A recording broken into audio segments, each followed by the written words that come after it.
ஆண்டவராகிய இயேசு கிறிஸ்துவின் நாமத்தில் உங்கள் யாவருக்கும் என்னுடைய அன்பின் நல்வாழ்த்துக்கள். போன நிகழ்ச்சியில் நம்ம சந்தித்த போது 6வது முத்திரையின் ரகசியங்களை குறித்து ஆராய ஆரம்பித்திருந்தோம். அதில் ரொம்ப முக்கியமான ஒரு காரியம் பார்த்தீங்கன்னா, வெளி தோற்றத்துக்கு இந்த முத்திரை உடைக்கப்படும் போது பல தீமைகள் உபத்திரவங்கள் உலகத்தில் உண்டானதாக வெளி தோற்றத்தில் தெரியும். பூமி அசைக்கப்படும், ஜனங்கள் கதறுவாங்க, நிறைய விதமான மரணங்கள் உண்டாகும், அழிவு உண்டாகும், சேதம் உண்டாகும். இதெல்லாம் நமக்கு பொதுவாக மேலோட்டமாக பார்க்கும்போது எல்லாம் ஒரே மாதிரி உண்டாகிற பயங்கர மாதிரி தான் தெரியும். ஆனால் நல்லா ஆராய்ந்து பார்க்கும்போது தான் தெரியுது, இதற்கு முன்னால் உடைக்கப்பட்ட முத்திரைகளில் மனிதர்களால் உண்டான பயங்கரம், மனிதருடைய தந்திரங்கள், சாத்தான் மனிதர்களை பயன்படுத்தி, விஞ்ஞானிகளை பயன்படுத்தி, ஆளுமை செய்கிறவர்களை பயன்படுத்தி, அதிகாரத்தில் இருக்கிறவங்களை பயன்படுத்தி மனித குலத்துக்கு தீமைகளை விளைவிக்க வைப்பது மனுஷன்தான். ஆனால் மனுஷர்களுக்கு நடுவில் அவர்களே ஒரு தீமையை கட்டவிழ்த்து விட்டு அவர்களை கொல்ல வைப்பது, அழிப்பது, பெரிய பெரிய பஞ்சத்தை உண்டு பண்ணுவது, சுய லாபத்துக்காக அல்லது தங்களுடைய சுயத்துக்காக காரியங்களை செய்வதை நம்ம தெளிவாக பார்த்தோம். ஆனால் இது மேலோட்டமாக நீங்கள் பார்த்தா ஏதோ நில அதிர்ச்சி வர்ற மாதிரி, கடல் கொந்தளிக்கிற மாதிரி, மலைகள் பெயருகிற மாதிரி எல்லாம் ஒரே மாதிரி தெரியும். ஆனால் நுணுக்கமாக கவனித்தா ஒன்று தெரியும், அதெல்லாம் மனிதர்களால் வந்தது, மனிதர்களுடைய தந்திரங்களால் வந்தது. இது தேவனுடைய கோபாக்கினியினால் வருகிற காரியம். இதில் தான் நாம் போன முறை சந்தித்த போது உங்களுக்கு ஒரு நல்ல செய்தியை நான் சொன்னேன். தேவனிடத்திலிருந்து வருகிறதுனால தேவனுடைய பிள்ளைகளுக்கு பாதிப்பு இருக்காது. யாருக்கு? உண்மையான தேவனுடைய பிள்ளைகளுக்கு. சும்மா ஆண்டவருடைய பேரை வச்சுட்டு ஒரு பைபிளை தூக்கிட்டு ஏதோ ஒரு அந்தி கிறிஸ்துக்கும் ஜால்ரா போட்டுட்டு தங்களுடைய மன விருப்பத்தின்படி வாழ்ந்து கொண்டு அவங்களுக்கு இல்லை. உண்மையான தேவனுடைய பிள்ளைகள், தேவன் எதிர்பார்க்குற மாதிரி வாழ்கிறவங்க இருக்காங்க பாருங்கள், அவர்களை இந்த இயற்கையின் காரியங்கள், தேவனுடைய கோபாக்கின தொடவே தொடாது. நோவாவுடைய சம்பவம் நமக்கு அதைத்தான் சொன்னதுன்னு நான் சொன்னேன். பாருங்கள், ஒட்டுமொத்த உலகத்தை அழிக்கும்போது நோவா ஒரு சின்ன குடும்பம் தானே, 8 பேர் தானே, சேர்த்து அழிச்சிட்டு பரலோகத்தில் வேணால் அந்த 8 பேருக்கும் ஒரு ஸ்பெஷல் இடத்த கொடுத்துடலாமே. இதை அழிக்கிறதுக்காக, இவங்களை அழிக்கக்கூடாதுங்கிறதுக்காக ஒரு பெரிய திட்டத்தை எல்லாம் தீட்டி அவங்களுக்கு அந்த அளவுக்கு காப்பாற்றுற அளவுக்கு அப்படி என்ன முக்கியம் அப்படின்னு கேட்டால், நோவா தேவனுக்கு முன்பாக நீதிமானாக இருந்தான். தேவனுடைய நீதியின்படி தம்முடைய பிள்ளைகளை நியாயமாய் நடக்கிறவங்கள அவர் தொடக்கூடாது. ஏன்னா இதுக்கு பேரே நியாய தீர்ப்பு. நியாய தீர்ப்பு என்றால் தண்டனைக்கு உரியவர்கள் தான் தண்டிக்கப்பட வேண்டும். தண்டனைக்கு அப்பாற்பட்டவன் அதில் தண்டிக்கப்படக்கூடாது. இந்திய அரசியலமைப்பு சட்டத்தில் கூட அவங்க முதல்ல சொல்கிற ஒரு காரியம் என்னென்னா, 100 குற்றவாளிகள் கூட தப்பித்து விடலாம், 100 குற்றவாளிகள் கூட தப்பித்து கொள்ளலாம். ஆனால் ஒரு நிரபராதி கூட தண்டிக்கப்பட்டு விடக்கூடாது. தவறு செய்யாதவன் ஒருத்தன் கூட தண்டிக்கப்பட்டு விடக்கூடாது.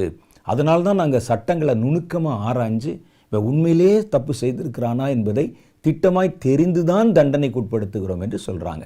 மனிதர்களான நாமே இவ்வளவு தூரம் பார்க்கும்போது கர்த்தர் எப்படி பார்ப்பார் பாருங்க. அவர் தான் நியாயத்துக்கு அதிபதி, அவர் உண்மைக்கு அதிபதி, அவருடைய கைகளிலே நீதியும் நியாயமும் இருக்கிறது என்று கர்த்தருடைய வேதம் நமக்கு தெளிவாக சொல்லுகிறது. அதனால் அவர் என்ன செய்வார்னா, தேவனுடைய கோபாக்கினை செலுத்தப்படும் போது கோபத்துக்குரியவன் யாரோ அவன்தான் தண்டிக்கப்படணும். இது சும்மா உண்டாகிற அழிவல்ல, இது நியாய தீர்ப்பு, நியாய தீர்ப்பின் தண்டனை. ஒரு நியாய தீர்ப்பின் தண்டனை வரும்போது அந்த தண்டனைக்குரியவன் தான் தண்டிக்கப்படணும். அப்போ கர்த்தரை தொழுது கொண்டிருக்கிற தேவனுடைய பிள்ளைகள் அவருடைய சட்டத்திட்டத்துக்கு கட்டுப்பட்டு நடந்து மனிதர்களால் அவ்வளவு பிரச்சனையும், இவர்கள் கர்த்தருடைய நாமத்து நிமித்தம் ஏற்றுக்கொண்டு வாழ்ந்தவங்களையும் இந்த இயற்கையினுடைய சீற்றங்கள் அழித்துச்சுன்னா அப்போ கர்த்தருடைய நியாயம் என்பது அடிபட்டு போயிடும்ல. அதனால தான் சொல்கிறேன், பூமி பிளக்கும், பக்கத்துலக்கெல்லாம் போயிடுவான். ஆனால் ஒரு கர்த்தருடைய பிள்ளை இருந்தால் கூட அவன் அதிலே பாதிக்கப்பட மாட்டான். இதுதான் கர்த்தருடைய வேதம் சொல்லுது. லோத்துவின் காலத்தில் கூட பாருங்களேன், அங்கே நீதிமான்கள் இருந்தால் அந்த ஊரையே கூட நான் அழிக்க மாட்டேன் என்று கர்த்தர் சொல்லுகிறார். ஆனால் இங்கே அப்படி இல்லை, அந்த ஊர் அழிச்சிருவார், நீதிமான மாத்திரம் தப்ப வச்சிருவார். இதுதான் இனி வருகிற காலங்களில் கர்த்தர் செய்ய போகிற காரியம். அதனால் ஒரு நெருப்பு எரிஞ்சால் கூட, எவ்வளோ காரியங்கள் வந்தால் கூட இதெல்லாம் நம்ம அறிய முடியும். சில காலங்களுக்கு முன்னால் அங்கே குஜராத்தில் ஒரு பெரிய நிலநடுக்கம் வந்தது. லத்தூர் என்ற ஒரு இடத்துல ஒரு பெரிய நிலநடுக்கம் வந்தது, செய்தி உங்களுக்கு தெரியும். அந்த நாட்களில் தமிழ்நாட்டிலிருந்து கர்த்தருடைய ஊழியர்கள் அந்த பகுதியை போய் பார்வையிட போனாங்க. ஒரு பெரிய பூகம்பம் வந்து கட்டடங்கள்லாம் இடிஞ்சு ரோடெல்லாம் பார்த்திங்கன்னா பெரிய பெரிய பிளப்புகள் உண்டாகி பல கட்டடங்கள் இடிந்து பல்லாயிரக்கணக்கான ஜனங்கள் மரித்து போயிருந்தாங்க. ஆனால் அதில் ரொம்ப ஆச்சரியம் என்னன்னு கேட்டிங்கன்னா, 3வது ஃப்ளோரில் ஒரு சர்ச் இருந்தது. ஒரு சர்ச்சு கீழே ஒரு ஷாப்பிங் ஒரு கடை இருக்குது. 2nd ஃப்ளோரில் வேறு என்னமோ இருக்குது. 3வது ஃப்ளோரில் ஒரு சர்ச் இருக்குது. இந்த நிலநடுக்கம் வந்து மற்றதெல்லாம் மண்ணுக்குள்ளே போயிடுச்சு. அந்த சர்ச்சு கட்டடம் மாத்திரம் பாதிக்கப்படாமல் கீழே கிரவுண்டில் வந்து நின்று கொண்டிருக்கிறது. இவ்வளவுக்கு அந்த நாளில் ஆராதனை செஞ்சுக்கிட்டு இருந்தாங்களாம் ஜனங்கள். அதில் ஒருவர் கூட பாதிக்கப்படவில்லை. ஒருவேளை 2 ஃப்ளோர் உள்ளே போச்சுன்னா 3வது ஃப்ளோர் மேலே தானே வரும் நீங்கள் சொல்லுவீங்க. மேலே வரும்னா அப்படியே வரும், இடிஞ்சில் வரும். அது இடியக்கூட இல்லை, அது அப்படியே நின்று கர்த்தருடைய பிள்ளைகள் அப்படி எப்படி அங்கே தப்புவிக்கப்பட்டார்கள். அந்த டீம் உள்ளே போய் நிறைய ஃபோட்டோஸ்லாம் எடுத்தாங்க. அந்த ஃபோட்டோஸில் பாருங்கள், சின்ன சின்ன ஆராதனை கூடம், சின்ன குடிசை போட்டு வச்சுருப்பாங்க, அது பாதிக்கப்பட்டிருக்காது. பக்கத்தில் இருக்கிற ஒரு பெரிய ஒரு கட்டடம், ஒரு அப்பார்ட்மெண்ட் வந்து இடிஞ்சு விழுந்திருக்கும். இதெல்லாம் ரொம்ப ஆச்சரியமாக இருந்தது. ஆனால் இதில் நீங்கள் கிறிஸ்தவர்கள் என்பதனால் மாத்திரம் தப்ப மாட்டீங்க. அதையும் நம்ம வந்து தெளிவாக தெரிஞ்சுக்கிறணும். உண்மையிலேயே தேவனுடைய சித்தத்தை செய்கிறவன் தான் தப்பு வைக்கப்படுவான். சில சமயத்தில் நீங்கள் கேள்வி கேட்கலாம், பெரிய பெரிய சர்ச்செல்லாம் இடிஞ்சு போச்சே, பெரிய பெரிய ஊழிய ஸ்தாபனங்கள் கூட இடிஞ்சு போச்சே, சில ஊழியர்கள் எல்லாம் கூட இப்படிப்பட்ட காரியத்தில் மரித்து போனாங்களே. அதனால தான் நான் சொல்கிறேன், கிறிஸ்தவர்கள் தப்புவார்கள் என்று நான் எப்போவுமே சொல்லலை. கர்த்தருடைய ஜனங்கள் தப்புவாங்க. நீங்கள் கிறிஸ்தவர்கள் என்ற பெயரை வைத்துக்கொண்டே கிறிஸ்து இல்லாமல் வாழ முடியும். ஆனால் கர்த்தர் சொல்கிறது, தேவனுடைய சித்தத்தை ஏற்றுக்கொண்டு கர்த்தருக்கு தங்களை ஒப்பு கொடுத்து அவரை விசுவாசித்து அவருடைய வழியில் நடக்கிறான் பாருங்கள், அவருடைய தலைமுடியில் ஒன்று கூட அது கெட்டு போகாது அல்லது அந்த தீமை அதை பாதிக்காது என்று வேதத்தில் எழுதப்பட்டிருக்கிறது. அப்போ இது மனசில் நம்ம வச்சுக்கிறணும். அது இந்த 6வது முத்திரை காலத்தில் மாத்திரம் இல்லை, இயற்கையிலே உண்டாகிற சீற்றங்கள் மாதிரி தேவனுடைய கைகளிலிருந்து தீங்கு வந்துச்சுன்னா கர்த்தருடைய பிள்ளைகள் அதில் பாதிக்கப்படவே மாட்டாங்க. அதில் நிச்சயமாக கர்த்தர் அவர்களை தப்புவிப்பார். இல்லாவிட்டால் அந்த தண்டனை அவர்களுக்கும் கிடைச்சிருச்சுன்னா கர்த்தருடைய நீதி அற்றுப்போனதாக மாறிவிடும். இந்த இடத்துல கூட நீங்கள் பாருங்களேன், இதில் யார் யாரெல்லாம் இந்த விதமான பாதிப்பில் பாதிக்கப்பட்டாங்க அப்படின்னு ஒரு லிஸ்ட்டு சொல்லப்பட்டிருக்கு. அதில் என்ன லிஸ்ட் சொல்லப்பட்டிருக்கு பார்த்தீங்களா? பூமியின் ராஜாக்கள் போட்டிருக்கே. எங்கே போட்டிருக்கு? பூமியின் ராஜாக்களும் பெரியோர்களும் ஐஸ்வர்யவான்களும் சேனை தலைவர்களும் பலவான்களும் அடிமைகள் யாவரும் சுயாதீனர் யாவரும் பர்வதங்களில் ஒளிந்து கொண்டு. இந்த கர்த்தருடைய கோபாக்கின வரும்போது யாரையெல்லாம் அது பாதிக்குது பாருங்கள். ஆட்சியாளர்கள், பூமியினுடைய ராஜாக்கள், அப்புறம் பெரியோர். ஊரில் வந்து நல்ல ஒரு செலிபிரிட்டின்னு சொல்கிறோம்ல, அது மாதிரி பெரியோர். ஊரில் பார்த்தா ஜனங்களுக்கு நடுவில் தான் செலிபிரிட்டி. ஒரு பெரிய ஹீரோ மாதிரி ஒரு தாவீதாவே இருக்கட்டுமே. தாவீது நம்மை பொறுத்தளவில் தாவீது ஒரு பெரிய ஹீரோ, சிம்சோன் ஒரு பெரிய ஹீரோ. ஆனால் அப்படிப்பட்ட பெரிய பெரிய ஹீரோக்களாக இருந்தால் கூட ஜனங்கள் நடுவில் தான் அவங்க பெரிய ஆட்க, கர்த்தருக்கு முன்னால் ஒன்றும் இல்லை. அப்போ இங்கே பாருங்கள், செலிபிரிட்டிஸ், பெரிய பெரிய பெரியோர்கள், ஐஸ்வர்யவான்கள், பணக்காரர்கள், சேனை தலைவர்கள், இராணுவத்தில் இருக்கிறவங்க, சண்டை போடுறவங்க, யுத்தத்துக்கு போகிறவங்க, போர் வீரர்கள் போன்றவர்கள், அப்புறம் பலவான்கள். பலவான்னா உடம்பு பலமாக இருக்கிறது மாத்திரம் இல்லை, அவங்களுக்கு நிறைய ஸ்ட்ரென்த் இருக்கும், மனித பலம் இருக்கும், அதிகார பலம் இருக்கும். சில ஆளுக்கு ஆட்சியிலெல்லாம் இருக்க மாட்டான், ஆனால் அந்த ஆட்சியாளர்களை தன்னுடைய கையில் வச்சுருப்பான். இதெல்லாம் பலவான். நிறைய ஆள் பேர் பட அம்புன்னு வச்சுருப்பான். கையை காட்டினா ஏவி விட்டால் போய் அடித்து விட்டு வருவதற்கு அடியாள்கள் வச்சுருப்பான். இவங்கெல்லாம் பாதிக்கப்படுவாங்க. அடுத்ததில் ஒன்று போட்டிருக்கு, அடிமைகள் பாதிக்கப்படுவாங்களாம். அது யார் அடிமைகள் அப்படின்னு கேட்டால், இந்த அந்தி கிறிஸ்துடைய காலத்தில் இந்த பொல்லாத மனிதர்கள் ஆட்சி செய்யும்போது அவர்களுடைய சட்ட திட்டங்களை ஜனங்கள் மேலே செலுத்துவதற்கு ஒரு கூட்டத்தை சம்பளம் கொடுத்து எப்படியோ பயன்படுத்துவாங்க, வேலையாட்கள் மாதிரி. சில பெரிய வங்கிகளில் அல்லது பெரிய ஃபைனான்ஸ் கம்பெனியில் பணத்தை வசூல் பண்ணுறதுக்கு அடியாள்க மாதிரி ஆள் வச்சுருப்பான், சம்பளம் கொடுத்தவங்கள. அவர்கள் என்னென்னா, இவங்க கொடுக்குற கட்டளையை அப்படியே ஏற்று நடக்கணும், இவங்க சொல்கிறத அமலுக்கு கொண்டு வரணும், நடைமுறைப்படுத்தணும். போய் அவன் அடித்து பறித்து பிடுங்கி அவனுடைய வீட்டை எப்படியும் துவம்சம் பண்ணியாவது அவன் கையில் கொடுத்த பணத்தை கறந்துட்டுவான்னு சொன்னால் அவனுக்கு எந்த பகையும் இருக்காது. இவன் காசை கூட அவனுக்கு கொடுக்கவும் இல்லை. அவன் ஏவி விட்டால் இவன் வந்து வீட்டை கொளுத்தி வீட்டில் இருக்கலாம் தூக்கி வெளியே போட்டு வீட்டை ஜப்தி பண்ணி அடைத்து எடுத்து விட்டு போவான். எரிகிற இடத்துல எய்யப்படுகிற அம்பு போல கடந்து போகிறவங்க. இவர்கள் அடிமைகளைப் போல வேலை செய்தவர்கள். அவனுக்கு இது நியாயமா, நேர்மையா, நீதி எதுவும் தெரியாது. காசு கொடுக்குறான், போகிறோம், அடிக்கிறோம், சண்டை போடுறோம், அவனுடைய சட்டத்திட்டத்தை காரியத்தை நம்ம நிறைவேற்றோம். இதுதான் அடிமைகள். இந்த அடிமைகளாக இருந்தவர்கள் சுயாதீனர்கள். சுயாதீனர்னு பார்த்தீங்கன்னா அவர்கள் யாரையும் நம்பி சாராமல் தங்கள் இஷ்டத்துக்கு தாங்களாய் தங்களை வளர்த்து கொண்டு தாங்களாய் சம்பிரமமாய் வாழ்கிறவர்கள். பெரிய பெரிய வியாபாரிகள் இருக்கலாம், பெரிய பெரிய தொழிலதிபர்கள். இந்த மாதிரி ஆட்கள் எல்லாம் இந்த தீமையிலே பாதிக்கப்படுகிறார்கள். இந்த பட்டியலில் பாருங்கள், கர்த்தருடைய பிள்ளைகளை பற்றியோ சபையை பற்றியோ தேவ ஜனங்களை பற்றியோ ஒரு வார்த்தை கூட சொல்லப்படலை. அதில் ஆசாரியர்கள் பாதிக்கப்படுவாங்க, தீர்க்கதரிசிகள் பாதிக்கப்படுவாங்க, மேய்ப்பர்கள், ஒன்றும் சொல்லப்படலை. பாதிக்கப்படுறது இதுதான். இந்த பட்டியலில் கர்த்தருடைய பிள்ளைகளை குறித்த எந்த வார்த்தையும் சொல்லப்படவில்லை என்பதை நம்ம தெளிவாக தெரிந்து கொள்ள முடியும். அப்போ இது எவ்வளோ பெரிய ஸ்லாகியம் யோசிச்சு பாருங்களேன். அந்த பெரிய பெரிய தீமைகள் வந்தால் கூட தேவனுடைய கையிலேருந்து வர்ற தீமை, அந்த தீமை நம்மை அணுகவே அணுகாது. கர்த்தருடைய கரத்தில் நம்ம இருக்கிறோம், அதனால் நம்ம பயப்பட வேண்டியதில்லை. இதில் கர்த்தர் என்ன செய்கிறார் அப்படின்னு பார்த்தீங்கன்னா, இதுவரைக்கும் தங்கள் கையில் இருக்கிற அதிகாரத்தை வைத்து கொண்டு ஜனங்களை உபத்திரவப்படுத்தினாங்கல்ல, அவங்க கையில் அதிகாரம் இருக்கும், கீழே இருக்கிற வெகு ஜனந்தான் பாதிக்கப்படுவாங்க. இப்போ சமீபத்தில் அந்த கொள்ளை நோயில் கூட நீங்கள் பார்த்தீங்கன்னா பெரிய பெரிய அதிகாரத்தில் இருக்கிறவங்க, பெரிய பெரிய ஆட்கள் யாரும் பாதிக்கப்படலை, யாரும் மரணம் அடையலை. ஆனால் எளிய ஜனங்கள், சாதாரண குடிமக்கள் தான் நிறைய கஷ்டங்களை, உபத்திரவங்களை அனுபவித்தார்கள். இவர்கள் எல்லாம் இந்த மேல்தட்டில் இருக்கிறவங்க ஜனங்களை உபத்திரவப்படுத்தினாங்க பாருங்க. அதில் ஜனங்கள் உபத்திரவப்பட்டாங்கல்ல, இப்போ அப்படியே ரிவர்ஸாக திரும்புது. கர்த்தர் உபத்திரவப்படுத்தினவர்களை, குறிப்பாக கர்த்தருடைய பிள்ளைகளை உபத்திரவப்படுத்தினவர்களை, இதற்கு முன்னால் உடைக்கப்பட்ட முத்திரைகளில் நீங்கள் பார்த்தீங்கன்னா மனிதர்களால் உண்டாகிற பயங்கரம் வந்தால் கூட நல்ல தெளிவாக ஒரு நூல் நீங்கள் அப்படியே பார்த்துட்டே வரலாம். அது எல்லாமே கர்த்தருடைய பிள்ளைகளை டார்கெட் பண்ணி தான் நடக்கும். தேவனுடைய ஜனங்கள் ஒருத்தனும் பூமியில் இருக்கக்கூடாதுங்கிறதுக்கு தான் சாத்தான் எல்லா திட்டங்களையும் செய்து கொண்டு அந்தி கிறிஸ்து மனிதர்களை வைத்து அதை நிறைவேற்றி கொண்டிருப்பான் பூமியில். அப்போ கர்த்தருடைய பிள்ளைகளுக்கு உபத்திரவம், உண்மையான சபைகளுக்கும் உண்மையான விசுவாசிகளுக்கும் நிறைய உபத்திரவங்கள், போராட்டங்கள் அவங்க சந்தித்தார்கள்.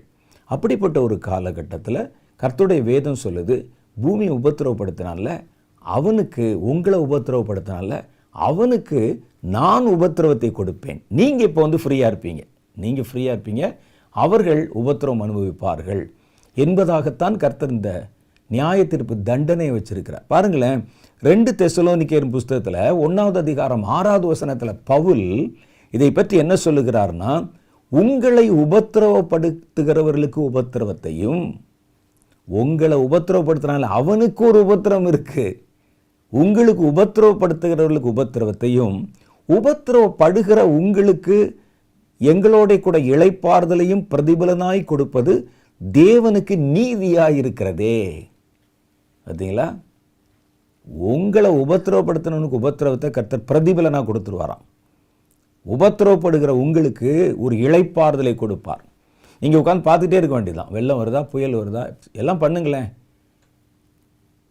ஃபோட்டோ எடுத்து போடுங்க, பாருங்கள், உங்களை ஒன்றும் சேதப்படுத்த மாட்டார். அந்த நாட்களில் உங்களுக்கு கர்த்தர் ஒரு இளைப்பாறுதலை தருவார். ஜனங்கள் தத்தளிப்பாங்க, தவிப்பாங்க, ஜாதிகள் கொந்தளித்து, ஜனங்கள் விருதா காரியத்தை சிந்தித்து தத்தளிப்பாங்க. ஆனால் தேவனுடைய ஜனங்களுக்கு ஒரு இளைப்பாறுதல். மறுபடியும் இந்த வசனத்தை படிக்கிறேன், உங்களை உபத்திரவப்படுத்துகிறவர்களுக்கு உபத்திரவத்தையும், உபத்திரவப்படுகிற உங்களுக்கு எங்களோட கூட இளைப்பாறுதலையும் பிரதிபலனாய் கொடுப்பது. இவ்வளோ நாள் கஷ்டப்பட்டான், இப்போ இளைப்பாறுதல். அதான் கர்த்தர் எப்பவுமே கஷ்டப்பட்டான்ல உண்மையிலேயே, இப்போ அவனுக்கு ஒரு இளைப்பாறுதலை கொடுக்கணும். ஐஸ்வர்யவான் லாசரு கதையில் நம்ம அதைத்தான் படிக்கிறோம். இவன் பூமியில் இருந்த போது அந்த ஐஸ்வர்யவான் சம்பிரமமாய் வாழ்ந்தான், தேவனுடைய சட்டத்திட்டங்களை மதிக்கலை, ஒன்றும் செய்யலை. லாசரு பூமியிலே உபத்திரவப்பட்டான். ஆனால் அங்கே ஆபிரகாமுடைய மடியிலே கொண்டு போய் விடப்பட்டு மரணத்துக்கு பிறகு அவன் இளைப்பாறினான். அப்போ கேட்டபோது அவனுக்கு சொல்லப்பட்ட ஒரு காரியம் என்னென்னா, அவன் பூமியிலே கஷ்டம் அனுபவித்தான், உபத்திரவத்தை அனுபவித்தான், இப்பொழுது இளைப்பாறுகிறான்னு சொல்லி. நீங்களே ஒரு காரியம் சொல்லுங்கள், லாசரு ஒரு தீர்க்கதரிசியா? லாசர் ஒரு பெரிய பரிசுத்தவானா? லாசர் ஒரு பெரிய ஊழியக்காரனா? லாசர் ஒரு ஆசாரியனா? அதெல்லாம் ஒன்றும் இல்லையே. ஆனால் அவன் துன்பத்தை அனுபவித்தான். அவன் தேவனுடைய மனிதன், ஆனால் தேவனுக்குன்னு ஒரு பெரிய காரியமெல்லாம் செய்யலை. அவன் துன்பத்தை அனுபவித்தான், இளைப்பாறுகிறான். அது மாதிரி தான் இங்கே கர்த்தருடைய பிள்ளைகளாய் வாழ்வது தான் கடைசி காலத்தில் பாதுகாப்பு.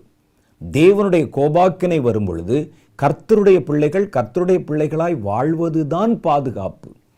அதுதான் சொல்கிறாங்க, உங்களை உபத்திரவப்படுத்துகிறவர்களுக்கு உபத்திரவத்தை பிரதிபலனாய் கொடுப்பார், உபத்திரவப்படுகிற உங்களுக்கு கர்த்தர் இளைப்பாறுதலை பிரதிபலனாய் கொடுப்பேன் என்று வாக்குத்தத்தம் பண்ணி இருக்கிறார்.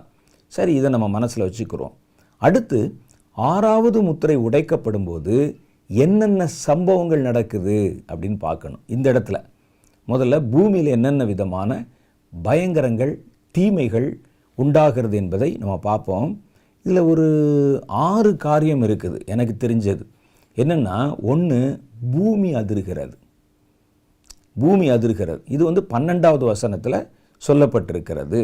மார்க்கு சுவிசேஷம் 13:8 பூமி அதிர்ச்சியை பற்றின காரியங்கள் சொல்லப்பட்டிருக்கிறது. 2வது என்ன நடக்குது, தேவன் என்னென்ன மாதிரியான தம்முடைய கோபாக்கினை செலுத்துகிறார் அப்படின்னு நீங்கள் பார்த்தீங்கன்னா, 2வது என்ன நடக்குதுன்னு கேட்டால், சூரியன் இருளாகி விடுகிறது. அந்த வசனத்தை ஒரு தடவை நம்ம மறுபடியும் படிச்சிருவோம், அப்போ தான் உங்களுக்கு ஞாபகம் இருக்கும். மறுபடியும் வாசிக்கிறேன் பாருங்களேன். வெளிப்படுத்தின விசேஷம் 6வது அதிகாரம் 12வது வசனத்திலிருந்து. அவர் 6வது முத்திரையை உடைக்க கண்டேன். முதல் சம்பவம், இதோ பூமி மிகவும் அதிர்ந்தது. பைபிளே மிகவும் போட்டுச்சுன்னா அது மனுஷ பார்வையில் ரொம்ப ரொம்ப ரொம்ப அதிகம்னு அர்த்தம். வேதமே அதிகம் சொல்லிச்சுன்னா, சும்மா சாதாரண பூமி அதிர்ந்தாலே கஷ்டம் நமக்கு, பைபிளே மிகவும் என்று சொல்லுகிறதே அப்படின்னா ரொம்ப கஷ்டம். 2வது காரியம் என்ன சொல்லுதுன்னா, சூரியன் இருளாவது. அதுவும் அதே 12வது வசனத்தில் சொல்லுது.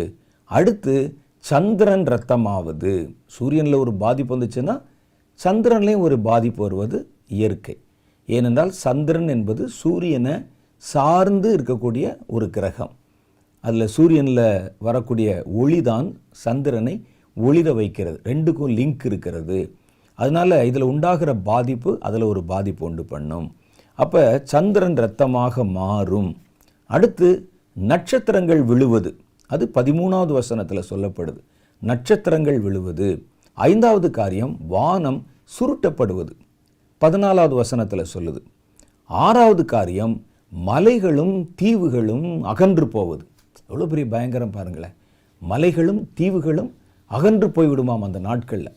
அது ஒரு மிக கொடுமையான ஒரு காரியமாக. ஏன்னா தீவில் சும்மாவாக இருக்கும், அதில் பெரிய பெரிய கட்டடங்கள் இருக்கும், மனிதர்கள் இருப்பாங்க, இதெல்லாம் அகன்று போய்விடும் என்றும் வேதத்தில் சொல்லப்பட்டிருக்கிறது.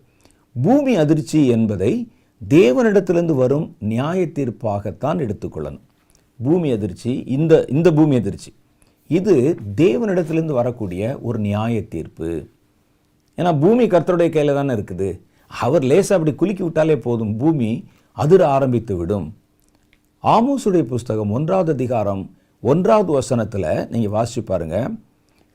தெக்கோவா ஊர் மேய்ப்பருக்குள் இருந்த ஆமோஸ் யூதாவின் ராஜாவாகிய உசியாவின் நாட்களிலும் இஸ்ரவேலின் ராஜாவாகிய யோவாசுடைய குமாரனாகிய எரோபியாமின் நாட்களிலும் பூமி அதிர்ச்சி உண்டாக 2 வருஷத்திற்கு முன்னே இஸ்ரவேலை குறித்து தரிசனம் கண்டு சொன்ன வார்த்தை.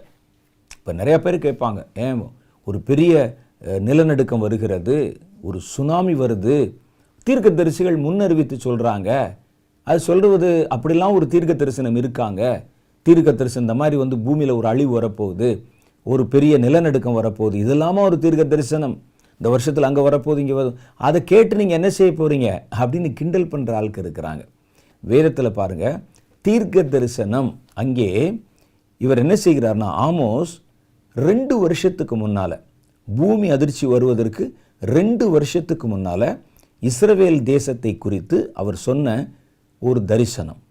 கர்த்தர் சீயோனிலிருந்து கர்ஜித்து எருசலேமிலிருந்து சப்தமிடுவார், அதனால் மேய்ப்பரின் தாபரங்கள் துக்கம் கொண்டாடும், கர்மேனில் கொடுமுடியும் காய்ந்து போம்.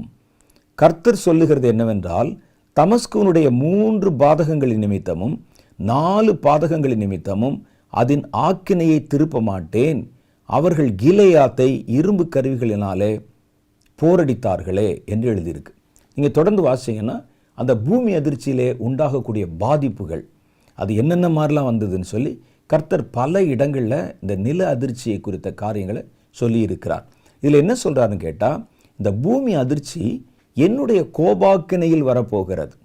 என் ஜனங்கள் பாவம் செஞ்சாங்களே, அவர்கள் செய்த 3 பாதகங்கள் நிமித்தம், 3 பெரிய பாவம் அந்த தேசமே செய்தது. அந்த 3 பெரிய பாதகத்தின் நிமித்தமும் 4 பாதகங்களின் நிமித்தமும், இது தாண்டி இன்னொரு 4 பாதகங்கள், அதனுடைய ஆக்கினை நான் திருப்ப மாட்டேன். அப்போ இந்த பூமி அதிர்ச்சி என்பது தேவனுடைய கையிலிருந்து வருகிற ஒரு நியாய தீர்ப்பு, தண்டனை. அது மனிதர்கள் தேவனுக்கு எதிராக பாவம் செய்யும்போது கர்த்தர் அந்த தண்டனையை மனிதர்கள் மேலே செலுத்துகிறார் என்று நம்ம தெரிந்து கொள்ளுகிறோம். பூமி அதிர்ச்சியில் 3 டைப் இருக்குது. ஒன்று என்னன்னு கேட்டிங்கன்னா, மனிதர்களால் கூட உண்டாக்க முடியும் நில அதிர்ச்சியை. 2வது இயற்கையாகவே உண்டாகிற நில அதிர்ச்சிகள், பூமியில் ஒரு பக்கத்தில் ஒரு ப்ரெஷர், ஒரு அழுத்தம் வரும்போது வருது. 3வது தேவனுடைய கோபாக்கினையில் கர்த்தரே பூமியை மிதித்து அந்த அதிர்ச்சியை உண்டாக்க வைப்பது. இதில் மனிதர்களால் உண்டாக்கப்படுவது என்ன அப்படின்னு கேட்டிங்கன்னா, அமெரிக்கா இராணுவத்தில், அமெரிக்காவில் ஒரு புதிய விதமான டெக்னாலஜி கண்டுபிடிச்சிருக்கிறாங்க. அது இயற்கையிலேயே இருக்கக்கூடிய நில அதிர்ச்சி வரக்கூடிய அந்த கோடு, அந்த லைன் இருக்கும், ரேகை. அந்த ரேகையில் அவர்கள் மையப்படுத்தி செயற்கையாக அந்த இடத்துல அதிர்ச்சியை உண்டாக்குவதன் மூலம் நில அதிர்ச்சிகளை உண்டு பண்ணலாம் அப்படின்னு கண்டுபிடிச்சிருக்கிறாங்க. அதை நடைமுறைப்படுத்துகிறாங்க. நில அதிர்ச்சி வருவதற்கு முன்னால் கீழே பூமியில் நிலத்துக்கு கீழே இருக்கக்கூடிய இடத்துல அந்த நிலத்தட்டில் ஒரு செவத்தில் ஒரு கீறல் எப்படி உண்டாகுமோ அது மாதிரி ஒரு கீறல் உண்டாகும். அது பல கிலோமீட்டர் தூரத்துக்கு போகும். அதுக்கு பேர் நில அதிர்ச்சி ரேகை என்று பெயர். ஒரு செவத்தில் நீங்கள் தட்டி விட்டிங்கன்னா அந்த செவத்தில் அப்படியே ஒரு ரேகை மாதிரி விழுது பாருங்கள், அது மாதிரி. அடுத்து பூமியில் ஏதாவது ஒருத்தர் ஒரு ப்ரெஷர் வந்தால் எந்த இடத்துல அந்த கீறல் இருந்துச்சோ முதல்ல அந்த இடம்தான் பாதிக்கப்படும். அந்த கீறல் எந்தெந்த ஊருக்கு கீழே போகுது, எந்தெந்த இடத்துக்கு கீழே போகுதுலாம் பார்ப்பாங்க. பார்த்துட்டு என்ன செய்கிறாங்கன்னு கேட்டால், நிறைய ஜனங்கள் வாழக்கூடிய ஒரு ஊரை நோக்கி அந்த நில அதிர்ச்சி ரேகை போகிறது. நியூயார்க் மாதிரி ஒரு ஊர், அல்லது சென்னை மாதிரி ஒரு ஊர், கல்கத்தா மாதிரி ஒரு ரூம், அப்படிப்பட்ட ஒரு ஊருக்கு கீழே இந்த நில அதிர்ச்சி ரேகை போகிறதுன்னு பார்த்தா என்ன செய்வாங்கன்னா, அந்த ரேகையினுடைய வேறு ஒரு திசையில், எதிர் திசையில் இவர்கள் செயற்கையாய் ஒரு அதிர்ச்சியை உண்டு பண்ணுவாங்க. அந்த அதிர்ச்சி உண்டு பண்ணி பல பகுதிகள் அதில் பாதிக்கப்படும் போது இந்த கோட்டினுடைய அந்த முனை அது பலவீனமாகிவிடும். அப்போ அந்த இடத்துல நில அதிர்ச்சி வருவது தவிர்க்கப்பட்டு விடும் என்பதற்காக கண்டுபிடிச்சிருக்கிறாங்க. எப்பவுமே நல்லதுக்குன்னு சொல்லித்தான் சில காரியங்களை கண்டுபிடிப்பாங்க. ஆனால் அது சில காலங்களில் ஒரு தீமைக்காக பயன்படுத்தப்பட்டு விடும். செயற்கையாக மனிதர்களால் ஒரு நில அதிர்ச்சியை உண்டு பண்ண முடியும். சில கருவிகளை வச்சுருக்கிறாங்க. இந்த ஒரு கோடு வர்ற இடத்துல அந்த ரேகையில் எதிர் திசையில் ஒரு இடத்துல நீங்கள் ஒரு பெரிய அணு வெடிப்பை உண்டு பண்ணினால் கூட நில அதிர்ச்சி வந்துடும் இல்லை. அப்போ மனிதர்களால் உண்டாக்கப்படுகிற இந்த நில அதிர்ச்சிகள் என்பது வேறு. 2வது காரியம் பார்த்திங்கன்னா, இயற்கையிலே இருக்கும். ஒரு மலை எல்லாம் எப்படி தோன்றி இருக்கோ அந்த மாதிரி சில இடங்களில் பூமியில் சில சமயங்களில் ப்ரெஷர் உண்டாகும், அதிகமான ப்ரெஷர் உண்டாகும்.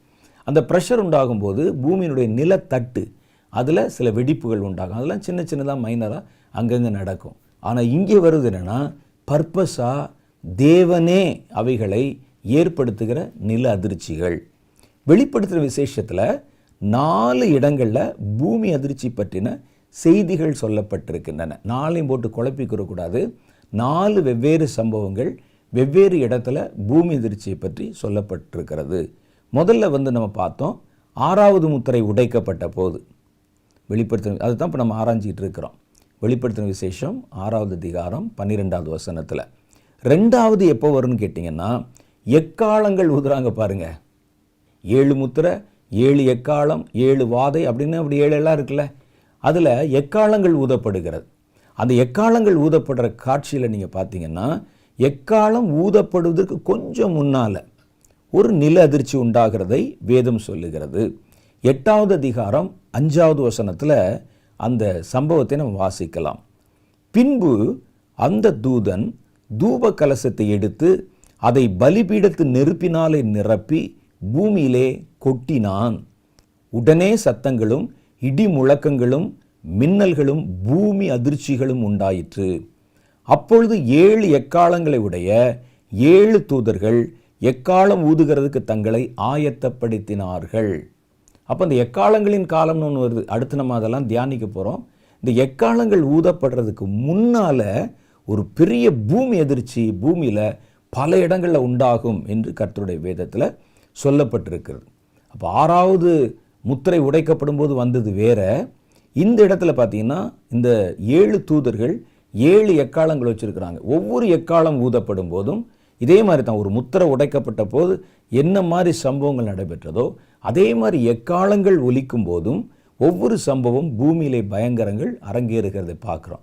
இவர்கள் எக்காலம் ஊதுவதற்கு தங்களை ஆயத்தப்படுத்துறதுக்கு முன்னால் ஒரு சைன் மாதிரி கொடுக்கப்படுகிற காரியம் ஒரு பெரிய நில அதிர்ச்சி. அந்த நேரத்தில் நில அதிர்ச்சி மாத்திரம் இல்லை, சத்தங்கள் உண்டாகுமா. பூமியிலேருந்து பெரிய பெரிய சத்தங்கள், வெடிகுண்டு வெடிக்கிற மாதிரி வானத்திலும் சத்தங்கள், அடுத்து இடி முழக்கங்கள் உண்டாகும், அப்புறம் மின்னல்கள், பெரிய பெரிய மின்னல்கள் உண்டாகும். நிச்சயமாக வேதத்தில் ஒரு வசனம் மின்னல்னு போட்டுருந்துச்சுன்னா நம்ம சாதாரணமாக ஒரு மழை காலத்தில் பார்க்குற மின்னலாக அது இருக்கவே இருக்காது. கண்டிப்பாக அது பெரிய அளவில் பாதிப்புகளை உண்டு பண்ணுகிற மின்னலாக தான் இருக்கும். அடுத்த காரியம் பாருங்கள், பூமி அதிர்ச்சி. பூமி அதிர்ச்சியும் உண்டான அதுக்கு பிறகு தான் 7 எக்காலங்களை உடைய 7 தூதர்கள் எக்காலம் ஊதுகிறதுக்கு தங்களை ஆயத்தப்படுத்தினார்கள். 3வது காரியம் எங்கே சொல்லப்பட்டிருக்கு நில அதிர்ச்சி பற்றினா, 2 சாட்சிகள் வானத்துக்கு எடுத்து கொள்ளப்பட்ட போது ஒரு பெரிய நிலநடுக்கம் உண்டாகிறதை குறித்து கர்த்தருடைய வேதம் நமக்கு சுட்டி காட்டுது. இந்த சம்பவம் எங்கேருந்து ஆரம்பிக்குதுன்னா, வெளிப்படுத்தின விசேஷம் 11வது அதிகாரத்தில் 3வது வசனத்திலிருந்தே அந்த 2 சாட்சிகளை குறித்த செய்தி சொல்லப்படுது. இந்த 2 சாட்சிகள் யார் அப்படின்னு கேட்டால், அந்தி கிறிஸ்துவனுடைய ஆட்சி உச்சகட்டத்தில் இருக்கும்போது, அவருடைய ஆட்சி பயங்கரத்தில் இருந்து மனிதர்கள் தங்களுடைய சுயாதீனத்தெல்லாம் இழந்து அவனால் கொடுமையாக தீமையாக நடத்தப்படுகிற காலத்தில் நமக்கு ஒரு விடிவு காலம் இல்லையா, கடவுளுக்கு வல்லமை இல்லையா, சாத்தானுடைய பவர் தானே இன்றைக்கி அதிகமாக இருக்குதுன்னு ஜனங்கள் எல்லாம் திகைத்து போய் கலங்கி நிற்கிற நேரத்தில் கர்த்தருடைய வல்லமையை காட்டுவதற்கு 2 பேர் வானத்திலிருந்து இறங்கி வருவாங்க. அது குறித்து நிறைய கருத்துக்கள் சொல்லப்படுகிறது. ஒரு சொல்வார் ஏனோக்கு எலியா அப்படின்னு சொல்லுவாங்க, இன்னொரு குரூப்பு மோசே எலியான்னு சொல்லுவாங்க. வேதத்தில் இவர்கள் யார் என்ற பெயர் சரியாக சொல்லப்படாவிட்டால் கூட அவர்கள் 2 சாட்சிகள் வானத்திலிருந்து இறங்கி வருவாங்க. ஏன் இந்த 2 சாட்சிகள் ஏனோக்கு எலியான்னு சொல்கிறாங்கன்னு கேட்டால், உலகத்திலேயே மனிதர்கள் நடுவிலிருந்து உயிரோட எடுத்து கொள்ளப்பட்டு மரணத்தை சந்திக்காத ருசிக்காத 2 பேர் ஏனோக்கும் எலியாவும். ஏனோக்கு தேவனிடத்தில் சஞ்சரித்து கொண்டிருந்தான், சஞ்சரிக்கப்படும் போதே காணாமல் பட போய்விட்டான் என்று வேதத்தில் எழுதியிருக்கு. எலியாவை பற்றி நமக்கு தெரியும். எலியாவை கர்த்தர் உயிரோடு எடுத்துக்கொண்டார், வானத்திலிருந்து ரதங்கள் வந்தது. இந்த 2 பேரும் தான் மரணத்தை ருசிக்காதவர்கள் என்று வேத சரித்திரத்தில் சொல்லப்பட்டிருக்கிறது. வேறு யாருமே இல்லை. ஆனால் கர்த்தருடைய வேதத்தில் ஒரு சட்டம் இருக்கிறது, ஒரு விதி இருக்கிறது.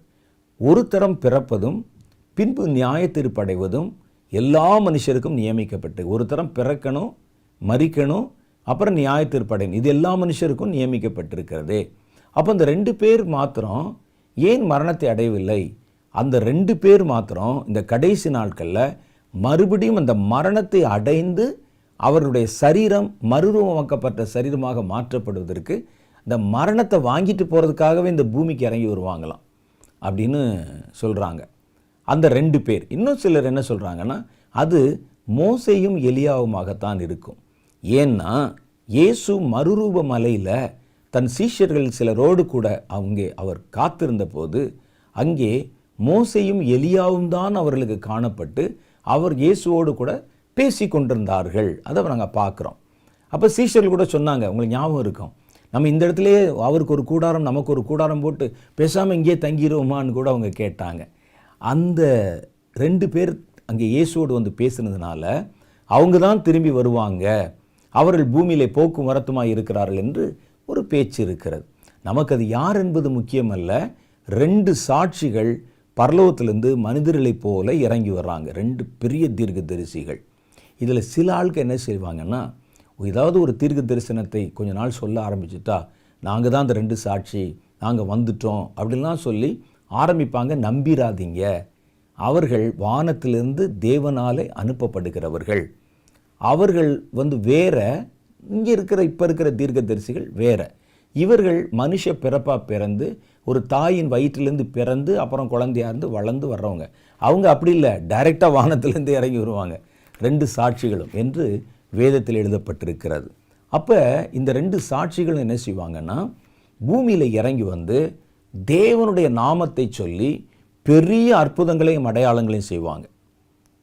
அந்தி கிறிஸ்து வச்சிருக்கக்கூடிய ஞானம் இருக்கு பாருங்க, அவன் கையில் விஞ்ஞானம் இருக்கு பாருங்க, எது ஒன்றும் உங்கள்கிட்ட பலிக்காது. டஃப் கொடுத்துக்கிட்டே இருப்பாங்க. நான் தான் ஒரு பெரிய சக்தி உலகத்தில், நான் தான் வணங்கப்படத்தக்கவன் என்ற ஒரு மாய பிம்பத்தை மனிதர்களுடைய இருதயத்திலே அவன் ஏற்படுத்தி கொண்டிருந்தான். அவன் செய்கிற காரியங்கள் மூலம் பார்த்தீங்கன்னா ஒன்று ஸ்பிரிச்சுவல் மாதிரி இருக்கும். அந்தி கிறிஸ்து தன்னுடைய காலத்தில் மந்திரவாதங்கள், ஏன்னா கள்ள தீர்க்கதரிசி அவனோட கூட இருக்கிறானே. இன்னொரு பக்கம் பார்த்தீங்கன்னா விஞ்ஞானம், அந்த விஞ்ஞானத்தில் வளர்ச்சி, நம்ம நம்ப முடியாத காரியங்கள் எல்லாம் உள்ளே நடக்கும். இவைகளெல்லாம் வச்சு பார்க்கும்போது அந்த மனிதர்களுடைய இருதயத்தில் தான் ஒரு கடவுள் என்பதை போலவும், தான் இயற்கைக்கு அப்பாற்பட்டவன் என்பவனை போலவும், என்னை யாரும் கட்டுப்படுத்த முடியாது என்கிற ஒரு தோற்றத்தை, ஒரு பிம்பத்தை மனிதர்களுடைய இருதயத்தில் ஏற்றி வைப்பது தான் அந்தி கிறிஸ்துவனுடைய முழு நோக்கம். ஒரு பக்கம் ஸ்பிரிச்சுவல் மாதிரி தெரியும், ஒரு பக்கம் விஞ்ஞானம் மாதிரி தெரியும், ஒரு பக்கம் மேஜிக் மாதிரி தெரியும். எல்லாம் செய்து ஜனங்கள் இவன்தான் மிகப்பெரிய சக்தி உலகத்தில், இவனை தாண்டி யாரும் எதுவும் சிந்திக்க முடியாது, இவனை யாரும் கட்ட முடியாது, இவனை யாரும் எதிர்க்க முடியாதுங்கிற மாதிரி ஒரு எண்ணத்துக்குள்ளே அவர்கள் வந்திருக்கிற நேரத்தில் இந்த 2 பேர் வந்துடுவாங்க. இந்த 2 பேர் என்ன செய்வாங்கன்னா, எப்படி மோசேயினுடைய கைக்கோல் அங்கே இருக்கிற மந்திரவாதிகளின் கைக்கோல்களை விழுங்கி போட்டதோ அதே மாதிரி இவங்க இயேசுவின் பெயரால், கர்த்தருடைய பெயரால் பெரிய பெரிய அற்புதங்களை செய்வாங்களாம். அவர்களுடைய அற்புதத்துக்கு முன்னால் இந்த அந்தி கிறிஸ்துவனுடைய அற்புதங்கள் விழுங்கப்பட்டு போய்விடும். வானத்திலிருந்து நெருப்பு இறக்குவாங்க, வானத்திலிருந்து அக்கினி மழை பெய்யும், வானத்தை கட்டவிழ்ப்பாங்க. அவர்கள் சொல்லுகிறது எல்லாம் அப்படியே நடக்கும். சாத்தானுடைய காரியங்கள் அவர்கள் மேலே ஏவப்படும் போது அது எது ஒன்றும் பலிக்காது. அவன் விஞ்ஞானத்தை செவி பார்ப்பான், ஏவுகணை வச்சு ஏவி பார்ப்பான், அவருடைய காரியங்களை, அந்த அற்புதங்களை தன்னுடைய மந்திரத்தால் முறியடிக்கிறன்னு பார்த்தா கடைசியில் இவன் ஏமாந்துருவான். அப்போ என்னென்னா இவனுடைய இமேஜ் வந்து அங்கே அடிபடும். ஐயோ என்னது இவ்வளோ பெரிய காரியம் ஜனங்கள் நடுவில், நான் ஒருவன் தான் வந்து யாரோடும் ஒப்பிடக்கூடாதபடிக்கு பலம் உள்ளவன் என்கிற ஒரு தோற்றத்தை உண்டாக்கி வந்திருக்கும் போது இவங்க இப்படிப்பட்ட காரியங்களை செய்து என்னுடைய இமேஜை குறைச்சிடுறாங்களே என்று அவனுக்குள்ள ஒரு அச்சம், ஒரு பயம் வரும். அதனால் தீவிரம் அவர்களை கொல்லும்படிக்கு அவன் தேடுவான். இவர்கள் கர்த்தர் சொன்ன சில காலங்கள் வரைக்கும் அந்த இடத்துல எருசலேமில் ஊழியம் செய்வாங்க. அப்போ அந்த காலத்தில் இப்போவே வந்து சோஷியல் மீடியா உழவு வேகமாக பரவி இருக்குதே, அவங்க செய்கிற ஒவ்வொன்றும் உலக ஜனங்களுக்குள்ளே பரப்பப்பட்டு கொண்டே இருக்கும். எல்லாவற்றையும் கர்த்தருடைய நாமத்தில் செய்வாங்க. இவனுடைய எரிச்சலும் கோபமும் அவர்கள் மேலே உண்டாகும். கடைசியில் அவர்களோட யுத்தம் பண்ணி அவர்களை எருசலேமிலே மேற்கொண்டு விடுவான். இது கர்த்தரே அனுமதிச்சு. ஏன்னா அவங்க மரணத்தை வாங்கிட்டு போகிறதுக்கு தான் வந்திருக்கிறாங்க. மரணம் அடைந்தால்தான் நம்ம வந்து உயிர் தெள்ள முடியும். கர்த்தருக்கு இரத்த சாட்சியாக மறிக்கணுங்கிறது தான் அந்த திட்டம். அவர்கள் 2 பேரும் கொல்லப்பட்டு விடுவார்கள். 2 பேரும் கொன்ற உடனே இவனுக்கு மறுபடியும் தன்னுடைய இமேஜை வந்து ஜனங்கள் நடுவில் சரிந்து போன இமேஜை மறுபடியும் உயர்த்தணும் இல்லை, நான் கொன்னுட்டேன் ஜெயிச்சிட்டேங்கிறத எல்லாருடைய கண்களும் பார்க்கணும் அப்படின்னு சொல்லி இந்த பிரேதத்தை இவங்க 2 பேருடைய சரீரத்தை அப்படியே எருசலேமில் போட்டு வச்சுருவான். எருசலேமில் போட்டு வச்சுட்டா அதை எல்லா இடங்களிலும் ஒளிபரப்பு செய்து, இன்றைக்கி தான் நிறைய வசதிகள் இருக்குதே, இது நடக்கும்போது இன்னும் என்னென்ன இருக்குமோ யாருக்கு தெரியும். நான் இப்போ இருக்கிற வசதிகளை வச்சு சொன்னீங்கன்னா ட்விட்டரில், ஃபேஸ்புக்கில், இன்ஸ்டாகிராமில், இன்னும் இருக்கக்கூடிய எல்லா சோஷியல் மீடியாவில் வேகமாக இது எல்லாவற்றையும் எல்லா ஜனங்களும் பார்க்கும்படிக்கு அதை 3 நாள் வச்சுருப்பாங்க. இவங்க தான் பார்த்தீங்களா, இதோ கடவுள் இருக்கிறாருன்னு சொன்னாங்க, வானம் திறக்குதுன்னு சொன்னாங்க, கடைசியில் பாருங்கள் நான் தான் கடவுள், அவர்களை ஜெயித்து விட்டேனே என்று அவன் எல்லாருக்கு நடுவில் காண்பிச்சு கொண்டிருப்பான். 3வது நாள் ஏன்னு கேட்டால் இயேசு 3வது நாளில் உயிர் தெழுந்தார். அதே போல் 3வது நாள் அடுத்து என்னன்னு கேட்டால் இந்த செய்தி உலக மக்கள் எல்லாருடைய பார்வைக்கும் போகணும். அது போய் தீர்ந்த உடனே அவர்கள் காதில் ஒரு சத்தம் கேட்கும், இங்கே ஏறி வாருங்கள் அப்படின்னு ஒரு சத்தம் கேட்கும். அந்த சத்தம் கேட்கும்போது அவர்கள் 2 பேருடைய சரீரமும் உயிர் தெழுந்து அவர்கள் வானத்துக்கு எடுத்துக்கொள்ளப்படுவாங்க. இது ஒரு பெரிய சரித்திரத்தை அசைக்கக்கூடிய ஒரு நிகழ்வு. பார்த்த அத்தனை பேரும், இறந்துட்டாங்கன்னு நினச்ச அத்தனை பேரும் அவர்கள் உயிர் தெழும்பொழுது அவர்களுக்கு முதல்ல இருந்த விசுவாசத்தை விட இப்போ இந்த விசுவாசம் அதிகமாய் உறுதிப்பட ஆரம்பித்து விடும். இந்த நிகழ்ச்சியின் சமயத்திலையும் ஒரு நில அதிர்ச்சி பூமியிலே உண்டானதாக வேதம் சொல்லுகிறது. இன்றைக்கி நமக்கு சமயமாச்சு. பேசினா பேசிகிட்டே போகலாம், கேட்டால் கேட்டுக்கிட்டே இருக்கலாம். கர்த்தருடைய வேதத்தை தேடி வாசிக்கிறவர்களுக்கு அந்த வசனத்தை படிக்கும்போதும் மதுரம் போல தித்திப்பாக இருக்கும். பேசும்போது எனக்கும் நேரம் போகிறதே தெரியலை. சரி, அடுத்த ஒரு நிகழ்ச்சியிலே மறுபடி நம்ம சந்திப்போம். இதை குறித்த மேலதிகமான விவரங்களை இன்னும் ஆழமாக தியானிப்போம். அதுவரை உங்களிடமிருந்து நன்றி கூறி விடைபெறுகிறேன். நன்றி, வணக்கம்.